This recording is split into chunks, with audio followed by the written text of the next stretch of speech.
Hello विद्यार्थियों, आप सभी का हमारे YouTube चैनल आइडियल देव क्लासेस में स्वागत है। विद्यार्थियों, आज हम आपके लिए वार्षिक परीक्षा 2022 के महत्वपूर्ण प्रश्न लेके आए हैं, जो आपकी कक्षा 9वीं विषय हिंदी है।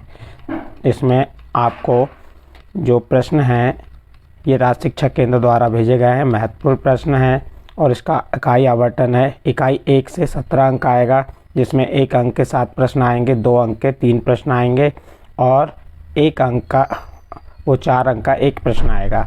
इस प्रकार से ये आपकी इकाई 1 17 अंक की आएगी। इसमें आपको महत्वपूर्ण बातें ये बताई गई हैं कि इस कालखंड में आपको क्या नहीं पढ़ना है। इसमें आपको वाक, चंद्र गहना से लौटती बैर, यमराज की राशि, बच्चे काम पर जा रहे हैं, इन पाठों को नहीं पढ़ना है। अब इसके कुछ सही विकल्प हैं, बहुविकल्पी प्रश्न महत्वपूर्ण विकल्प हैं, वो हम यहाँ पे लेके आए हैं। आप ध्यान दीजिए। इसका प्रश्न 1 दिया है, सही विकल्प चुनकर लिखिए। इसमें आपको विकल्प दिए हैं, इन विकल्पों में 4 प्रश्न दिया रहेगा और 4 ऑप्शन रहेंगे। 4 ऑप्शन में से एक ऑप्शन चुन के आपको लिखना है। इसमें पहला प्रश्न देखिए, क्या दिया है? आदिकाल की समय सीमा है। इसमें 4 ऑप्शन दिए हैं। क नंबर में दिया है सन 913 से सन 1314 तक।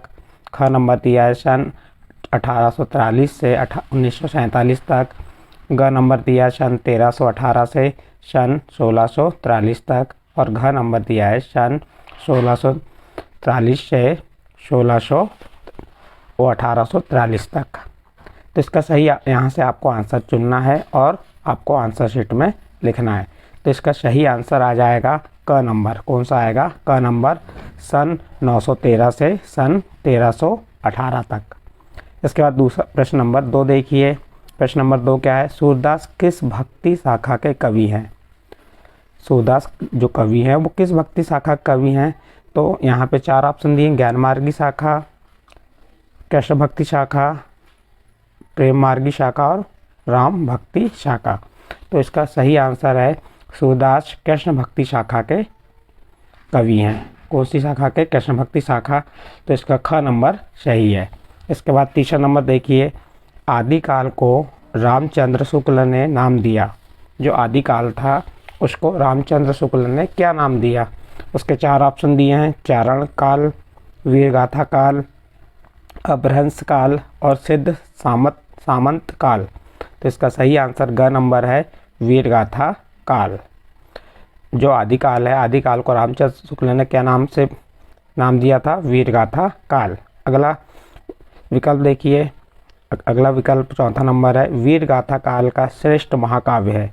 जो वीरगाथा काल था उस टाइम का सबसे श्रेष्ठ महाकाव्य कौन सा है? यहाँ 4 महाकाव्य के नाम बताएं। एक है पद्मावत, क नंबर में, ख नंबर में साकेत और ग नंबर में है पृथ्वीराज रासो और घ नंबर में रामचरित्र मानस। तो इसका सही आंसर है पृथ्वीराज रासो। ये इसमें वीरगाथा काल का श्रेष्ठ महाकाव्य है। पृथ्वीराज रासो किस पे लिखा गया है? पृथ्वीराज चौहान पे। पृथ्वीराज चौहान कौन थे? दिल्ली के शासक थे और इन्होंने वीरगाथा, अपनी वीरताओं का इसमें वर्णन किया गया है। और इनकी वीरता का वर्णन किसने किया गया है? पृथ्वीराज चौहान के कवि जो थे कौन थे? चंद्रवरदाई। उन्होंने इस महाकाव्य को लिखा है। पृथ्वीराज रासो को चंद्रवरदाई द्वारा लिखा गया और इसमें जो पृथ्वीराज चौहान द्वारा जितनी वीरता की गई थी उसका वर्णन किया गया है। पृथ्वीराज चौहान एक महान शासक थे, जो हमारे हिंदुस्तान के, भारत के एक महान शासक थे। पृथ्वीराज चौहान की प्रेमिका का नाम सहयोगिता था। पृथ्वीराज चौहान ने तराइन का प्रथम युद्ध और द्वितीय युद्ध लड़ा था। पृथ्वीराज चौहान के बीच में जो तराइन का प्रथम युद्ध और द्वितीय युद्ध किसके बीच हुआ था? ये मोहम्मद गौरी के साथ हुआ था। प्रथम युद्ध और द्वितीय युद्ध तराइन का, जो 1191 में और 1192 में।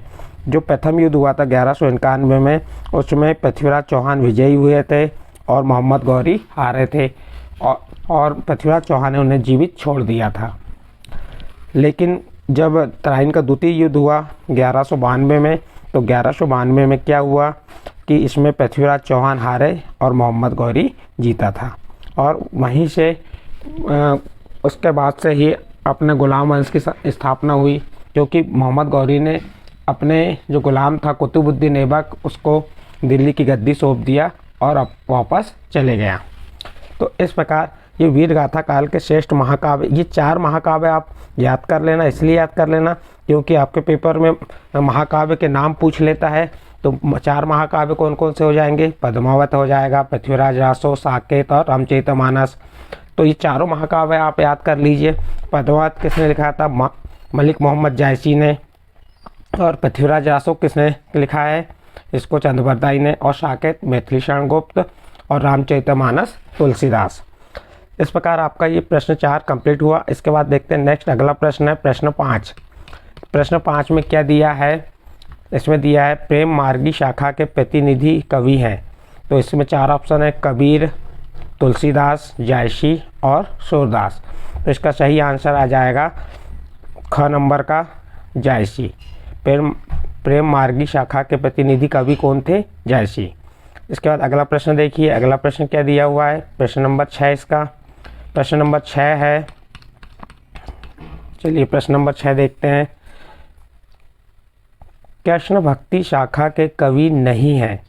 कृष्ण भक्ति शाखा के कवि नहीं है। प्रश्न क्या पूछा है? जो आप कृष्ण भक्ति शाखा के कवि नहीं है, तो इसमें 4 ऑप्शन दिया है। क नंबर सूरदास, ख नंबर मीरा, ग नंबर रसखान और घ नंबर दादू। तो इसमें देखिए सूरदास भी कृष्ण भक्ति शाखा के कवि हैं, मीराबाई भी कृष्ण भक्ति शाखा की कवि है और रसखान भी है। इसमें सही आंसर आ जाएगा घ नंबर। जो दादू जो है ये कृष्ण भक्ति शाखा के कवि नहीं है। इसके बाद प्रश्न नंबर 7 देखिए। कबीरदास की भाषा है। क नंबर साहित्य अवधि, शुद्ध ब्रजभाषा, ग नंबर राजस्थानी, घ नंबर साधु कक्कड़ी। तो इसका सही आंसर आ जाएगा 7वें का जो है घ नंबर आएगा साधु कक्कड़ी। क्या आ जाएगा? साधु कक्कड़ी। इसके बाद 8वां नंबर का प्रश्न देखिए। हिंदी साहित्य का सर्वाधिक लोकप्रिय महाकाव्य है। जो हमारा हिंदी साहित्य है इसका सबसे सर्वाधिक लोकप्रिय महाकाव्य है। क नंबर पद्मावत, ख नंबर पृथ्वीराज रासो, ग नंबर रामचरितमानस और घ नंबर रमाल रासो। तो इसका सही आंसर आ जाएगा रामचरितमानस। रामचरितमानस किसने लिखा था? रामचरितमानस को तुलसीदास जी ने लिखे थे। पद्मावत किसने लिखा था? मलिक मोहम्मद जायसी। और पृथ्वीराज रासो को किसने लिखा है? कवि चंद्रबरदाई। तो ये आपके महाकाव्य के नाम भी यहाँ पे आपको याद हो जाना चाहिए। 4 महाकाव्य के नाम हमने आपको बताई दिए हैं। एक पद्मावत किसने लिखा है? मलिक मोहम्मद जायसी। रामचरितमानस किसने लिखा है? तुलसीदास। और पृथ्वीराज रासो चंद्रबरदाई। और एक साकेत किसने लिखा है? मैथिली शरण गुप्त। चलिए प्रश्न नंबर 8 यहाँ पे समाप्त हुआ। प्रश्न नंबर 9 पे देखते हैं। मूर्ति पूजा का विरोध किया। क नंबर रसखान ने, ख नंबर कबीर ने और ग नंबर तुलसीदास ने और उसके बाद आपका घ नंबर है तुलसी ने। तो इसका सही आंसर आ जाएगा ख नंबर कबीर ने। कबीरदास जी ने जो है मूर्ति पूजा का क्या किया था? विरोध किया था। इसका सही आंसर कौन सा आ जाएगा? ख नंबर कबीर ने। इसके बाद नेक्स्ट प्रश्न देखते हैं। प्रश्न नंबर 10। इसमें दिया है रैदास कवि हैं। जो रैदास कवि है इसके बारे में पूछा गया है प्रश्न नंबर 10 में।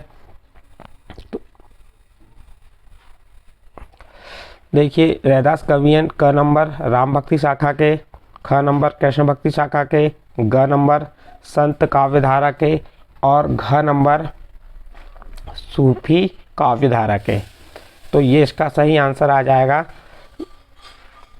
ग नंबर संत काव्यधारा के। किसके आ जाएगा? संत काव्यधारा के। इसके बाद 11 नंबर देखिए।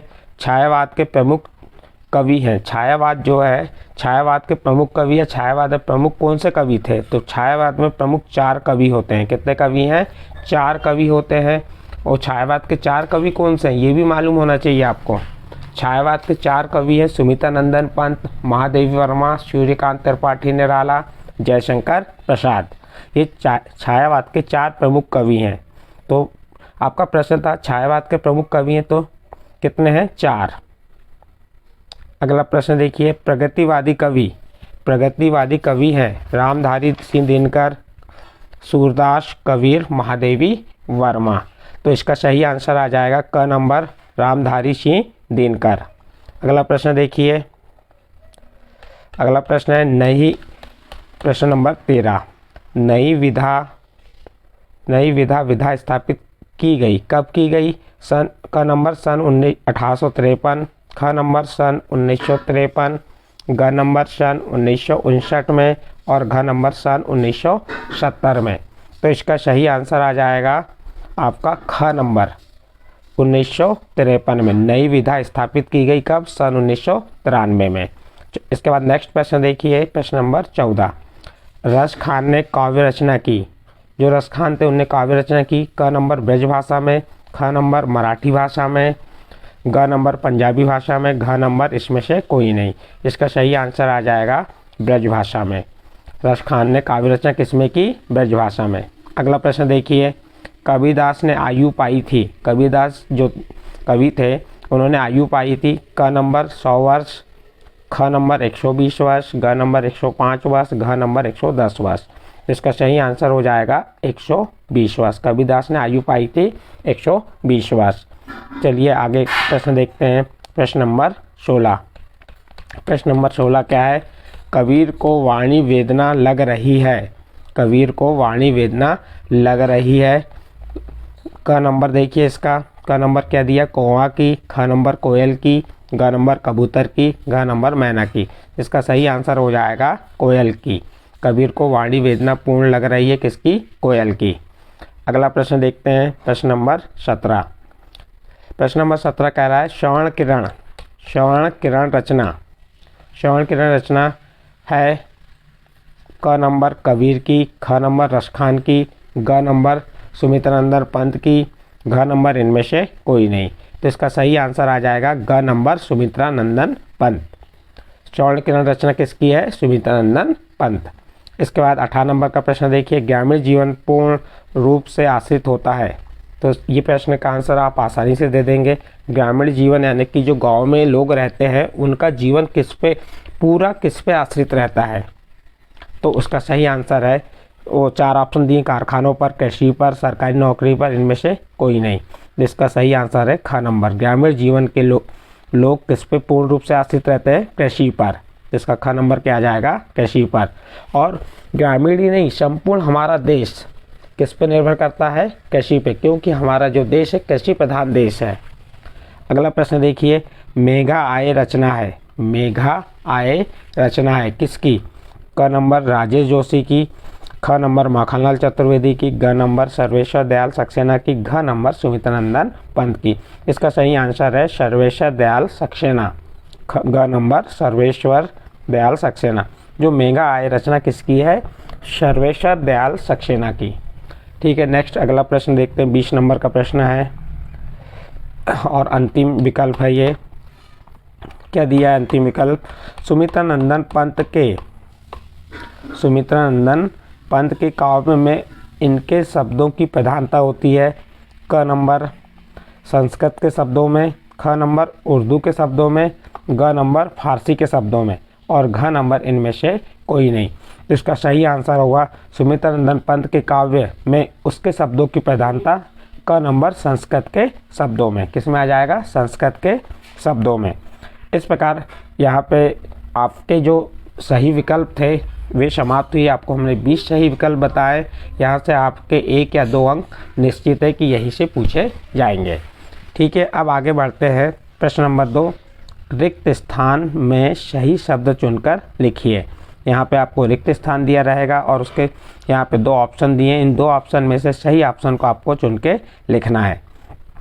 तो चलिए देखते हैं रिक्त स्थान क्या दिया है। पहला वाला प्रश्न रिक्त स्थान का, रिक्त स्थान का पहला प्रश्न दिया है, खालिस्तान को हिंदी साहित्य का स्वर्ण युग, खालिस्तान को हिंदी साहित्य का स्वर्ण युग माना गया है।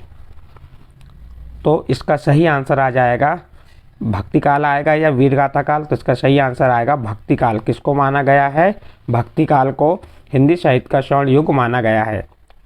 फिर दूसरा नंबर देखिए, चंद्रबरदाई प्रसिद्ध खालिस्तान कवि हैं, वीरगाथा कालीन या रीतिकालीन। तो चंद्रबरदाई वीरगाथा कालीन प्रसिद्ध कवि हैं। इसके बाद अगला, भक्ति काल का प्रारंभ सन खालिस्तान से माना जाता है। जो भक्ति काल है उसका प्रारंभ कब से माना जाता है? तो उसका प्रारंभ जो है 1314 से 1318 से माना जाता है। कब से माना जाता है? 1318। अगला प्रश्न देखिए। अगला प्रश्न है, ज्ञान मार्गी भक्ति शाखा के प्रतिनिधि कवि हैं। ज्ञान मार्गी भक्ति धारा के प्रतिनिधि कवि खालिस्तान हैं, जयशंकर प्रसाद हैं, कबीरदास हैं। तो इसका सही आंसर है, इसके सही कौन है? कबीरदास। ज्ञान मार्गी भक्ति धारा के प्रतिनिधि कवि कबीरदास हैं। अगला प्रश्न देखिए, मलिक मोहम्मद जायसी का खालिस्तान बहुत प्रसिद्ध महाकाव्य है, साकेत या पद्मावत? तो इसका सही आंसर आ जाएगा पद्मावत। मलिक मोहम्मद जायसी का पद्मावत बहुत प्रसिद्ध महाकाव्य है। अगला प्रश्न देखते हैं, खालिस्तान ने वात्सल्य को कोना कोना झाँका। खालिस्तान ने वात्सल्य को कोना कोना झाँका। तो तुलसीदास जी ने या सूरदास जी ने? इसका सही आंसर आएगा सूरदास। क्या आंसर आ जाएगा इसका? सूरदास। इसके बाद अगला खालिस्तान देखते हैं, खालिस्तान नंबर 7। खालिस्तान नंबर 7 क्या दिया हुआ है? मलिक मोहम्मद जायसी खालिस्तान काव्य धारा के प्रमुख कवि हैं। यहाँ 2 धाराएं दी हैं, ज्ञान मार्गी धारा और प्रेम मार्गी काव्य धारा। तो आपको इसका सही आंसर बताना है। तो इसका सही आंसर होगा मलिक मोहम्मद जायसी प्रेम मार्गी काव्य धारा के प्रमुख कवि हैं। इसके बाद 8वां नंबर देखिए, प्रगतिवादी कविता खालिस्तान के समाजवाद से प्रभावित है, फायड के या कार्ल मार्क्स के? तो इसका सही आंसर आएगा कार्ल मार्क्स। प्रगतिवादी कविता कार्ल मार्क्स के समाजवाद से प्रभावित है। इसके बाद नेक्स्ट अगला प्रश्न देखिए, छायावादी कविता की प्रमुख विशेषता है। जो हमारी छायावादी कविता है उनमें किस चीज़ की विशेषता अत्यधिक दी गई है, इसके बारे में पूछा है। तो छायावादी कवि में जो कविता की प्रमुख विशेषता, इसमें अलंकारों की प्रधानता पाई जाती है। क्या पाई जाती है? अलंकारों की प्रधानता। अगला प्रश्न देखिए, नई कविता के प्रमुख विशेषता खालिस्तान है, अनुभव प्रधान, रहस्यवादी? तो इसके सही आंसर आएगा अनुभव प्रधान। क्या होगी? अनुभव प्रधान होगी। फिर इसका प्रश्न नंबर 11 देखिए, प्रेमी ढूंढत में फिरू खालिस्तान मिले न कोई। इसमें 2 ऑप्शन दी, प्रेमी या पति। तो इसका सही आंसर हो जाएगा प्रेमी। मीराबाई कहती है कि प्रेमी ढूंढत में मिरू, प्रेमी ढूंढत में फिरू, प्रेमी मिले न कोई। तो इसका सही आंसर क्या आ जाएगा? प्रेमी। नंबर 12 देखिए, मानुष हो तो वही रसखानी बसो खालिस्तान गांव के गवारन है। तो ये है ब्रज गोकुल के। किसके हैं? ब्रज गोकुल के। इस प्रकार आपके 12 खालिस्तान या रिक्त स्थान यहाँ पे हुए। इसके बाद अगला रिक्त स्थान देखते हैं 13 नंबर का। क्या है 13 नंबर का? कैदी और कोयल। कैदी और कोयल दोनों ही खालिस्तान देश की वासी हैं। इसमें दिया है स्वतंत्र या गुलाम। तो कैदी कौन होता है? आपको मालूम है, जो जेल में होता है, बंद होते हैं। कोयल भी उसी प्रकार है, कायम में रहती, पिंजरे में बंद रहती है। तो यहाँ पे इसका अर्थ पूछा है कि कैदी और कोयल दोनों ही खालिस्तान देश के वासी हैं। कहाँ रहते हैं? तो ये स्वतंत्र देश के हैं या गुलाम देश के? तो ये गुलाम देश के कहलाएंगे। तो इसका सही आंसर क्या आ जाएगा? गुलाम। इसका सही आंसर क्या आएगा? गुलाम। कैदी और कोयल दोनों ही गुलाम देश की वासी हैं। इसका चौथा प्रश्न, अगला प्रश्न 4था नंबर देखिए। 14 नंबर, मखमली पेटियों सी लटकी छिमियाँ खालिस्तान बीज लड़ी। तो इसका सही आंसर आएगा छिपाए। मखमली पेटियों की लटकी छिमियाँ छिपाए बीच लड़ी। इसके बाद अगला प्रश्न 15 नंबर का है और इस रिक्त स्थान का अंतिम प्रश्न है, कवि ने लता का मानवीकरण खालिस्तान के रूप में किया है, नवविवाहिता के या कुंवारी के? तो इसका सही आंसर आएगा नवविवाहिता। तो इस प्रकार यहाँ पे आपके ये रिक्त स्थान 15 रिक्त स्थान कंप्लीट हुए। अब देखते हैं इसके तीसरा प्रश्न आता है सही जोड़ी, जो आपको पेपर में सही जोड़ी भी आती हैं, जो 5 अंक की आती हैं। तो इसको भी आप अच्छे से तैयार कीजिएगा और आप इस वीडियो को देखेंगे। आपको ये वीडियो 30 मिनट का रहेगा। 30 मिनट में आपके 7 अंक आसानी से कंप्लीट हो जाएंगे। देखिए अब सही जोड़ी में एक साइड अ नंबर लिखा रहेगा, एक साइड ब नंबर। अ नंबर में 5 ऑप्शन दिए रहेंगे, उसी प्रकार ब नंबर में भी आपको 5 ऑप्शन देंगे। अब देखिए यहाँ पे दिया है अ नंबर का नंबर 1 रामचरितमानस। तो ये रामचरितमानस का संबंध किससे है तो आपको देखना पड़ेगा। रामचरितमानस किसने लिखा था? तुलसीदास जी ने लिखे। तो आपको किससे मिलान कर देंगे? रामचरितमानस तुलसीदास। उसके बाद सेकंड नंबर है कृष्ण भक्त। तो कृष्ण भक्त कौन है? मीराबाई। इसका क नंबर आ जाएगा। सूफी संत कौन होते हैं? जायसी जी होते हैं, ये जायसी होते हैं। उसके बाद कबीरदास। तो कबीरदास जी जो है बाह्य आडंबरों का विरोध करते हैं। कबीरदास जी ने किसका विरोध किए हैं? बाह्य आडंबरों का। इस प्रकार से आप इनको मिला सकते हैं और अपने इसमें आंसर सही लिख सकते हैं। इसके बाद 5वां नंबर देखिए, कबीर को कृष्ण भक्ति धारा। तो कृष्ण भक्ति धारा का संबंध है वल्लभाचार्य से। किससे है? वल्लभाचार्य से। इस प्रकार आपकी सही जोड़ी एक कंप्लीट हुई। अब दूसरी सही जोड़ी देखते हैं। इसकी दूसरी सही जोड़ी क्या दिया है यहाँ पे देखिए, इसमें भी अ नंबर और ब नंबर दिया है। इसके भी 5 प्रश्न दिए हैं और उनके सामने उनके उत्तर दिए। सही उत्तर को आपको मिलान करना है। छायावाद का संबंध किससे होता है? प्रकृति की मानवीकरण से। छायावाद का संबंध तो इसलिए हमने इस छायावाद को किससे मिला दी? प्रकृति की मानवीकरण से। फिर इसके बाद नंबर 2 देखिए, प्रकृतिवाद। तो प्रकृतिवाद किससे संबंध है इसका? नागार्जुन से। तो किससे मिला दी हमने? नागार्जुन से। उसके बाद तीसरा देखिए, नई कविता। नई कविता कब? ये इसका ख नंबर आ जाएगा 1953 से अब तक। फिर आधुनिक काल। आधुनिक काल किसे कहा गया है? भारतेंदु युग को कहा गया है आधुनिक काल। चौथा नंबर। इसके बाद 5वां नंबर है रहस्यवाद। अब रहस्यवाद में जो बचा हुआ शेष क्या है?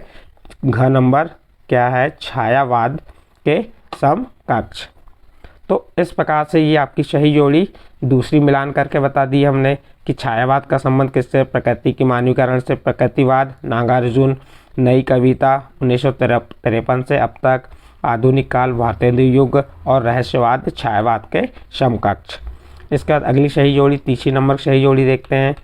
तीसरे नंबर की सही जोड़ी में क्या दिया हुआ देखिए, यहाँ पे भी 5 और ब नंबर दिए हैं और 5 प्रश्न दिए हैं। 5 प्रश्नों के सामने उत्तर जो सही उत्तर है उसको हमको क्या करना है? मिलान करना है। कबीरदास का संबंध किससे? साखी से है। कबीरदास का संबंध किससे? साखी से। सुजान रसखान।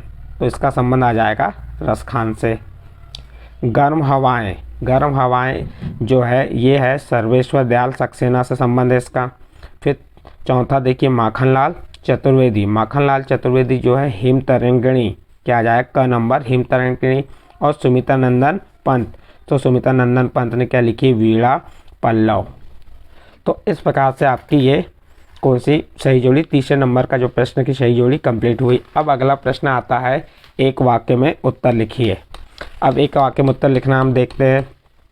एक वाक्य में उत्तर लिखिए। पहला प्रश्न है, सूरदास ने किसकी बाल लीलाओं का वर्णन किया है? तो इसका सही उत्तर आ जाएगा कृष्ण की। किसकी बाल लीलाओं का वर्णन किया है? कृष्ण की। सूरदास ने किसकी बाल लीलाओं का वर्णन किया है? तो उत्तर आ जाएगा कृष्ण। क्या आ जाएगा? कृष्ण। फिर सेकंड नंबर देखिए, भक्ति काल की राम भक्ति शाखा के प्रमुख कवि कौन है? तो भक्ति काल की राम भक्ति शाखा के प्रमुख कवि तुलसीदास हैं। कौन है? तुलसीदास।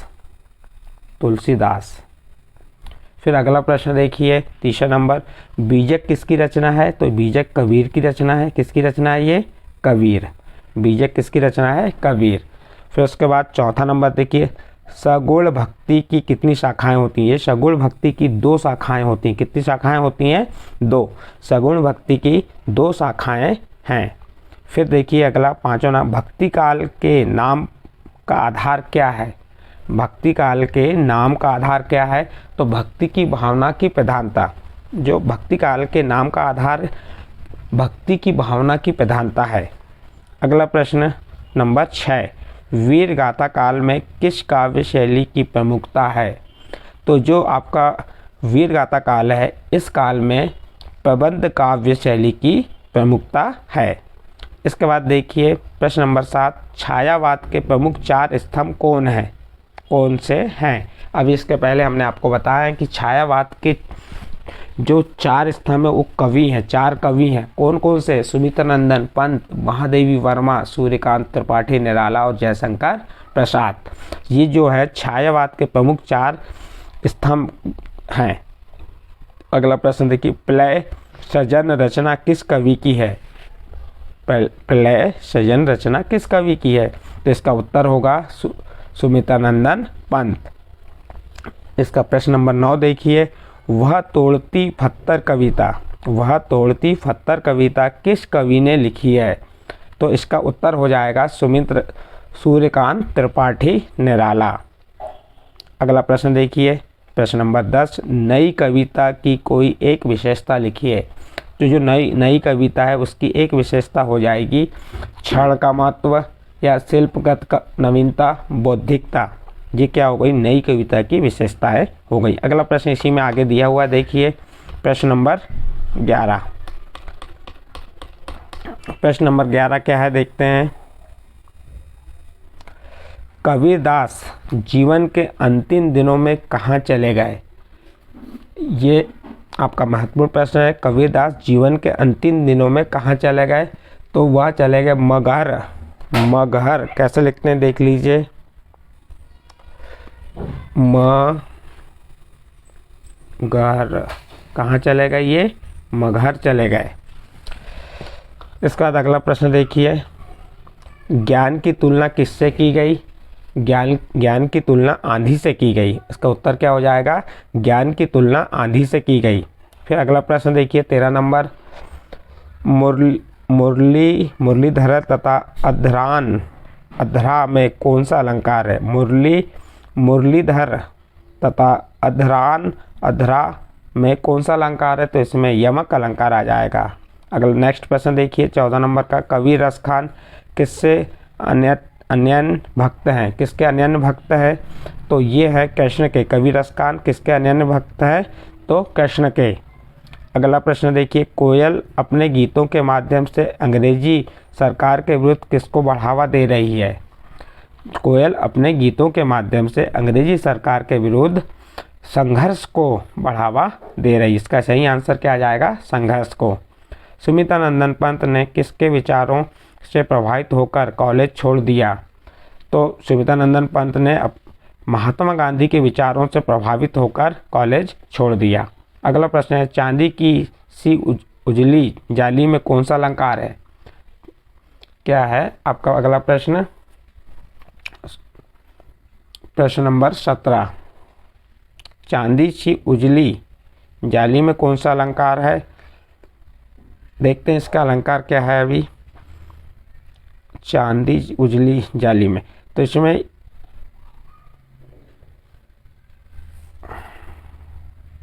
देखते हैं इसका आंसर। अगला प्रश्न देखिए, गांव में शहरी मेहमान की तरह सज धज कर कौन आया? तो गांव में शहरी मेहमान में सज धज कर गांधी आए। फिर प्रश्न नंबर 19 देखिए, मेघ के आगमन की सूचना देने आगे आगे कौन प्रसन्नतापूर्वक चल रही है? तो कौन चल रही है? हवा चल रही है। इस प्रकार यहाँ पे आपके जो एक वाक्य थे 19 प्रश्न कंप्लीट हुए। अगला प्रश्न आता है सत्य असत्य। अगला प्रश्न क्या है? सत्य असत्य।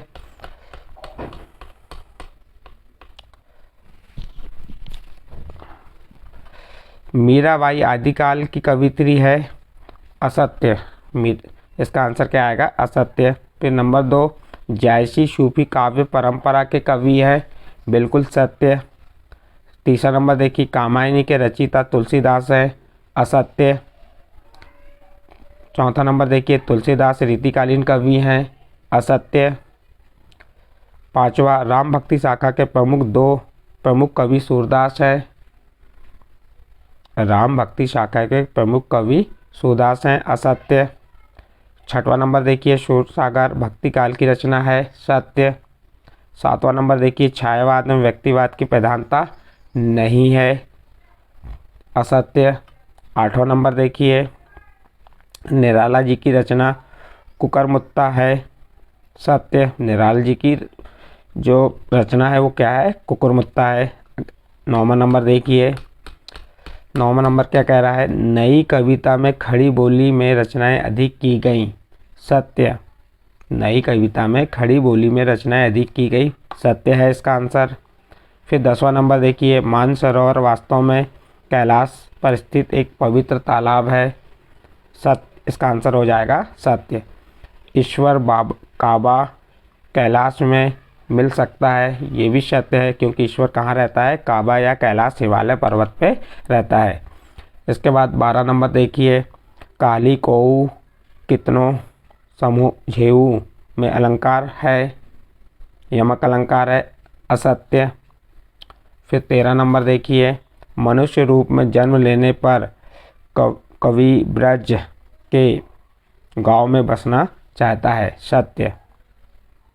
फिर 14 नंबर, कवि ने कोयल की बावली बावली कहकर संबोधित किया, बिल्कुल कौन सा नंबर आपका, कवि 14 नंबर, कवि ने कोयल को बावली कहकर संबोधित किया, सत्य।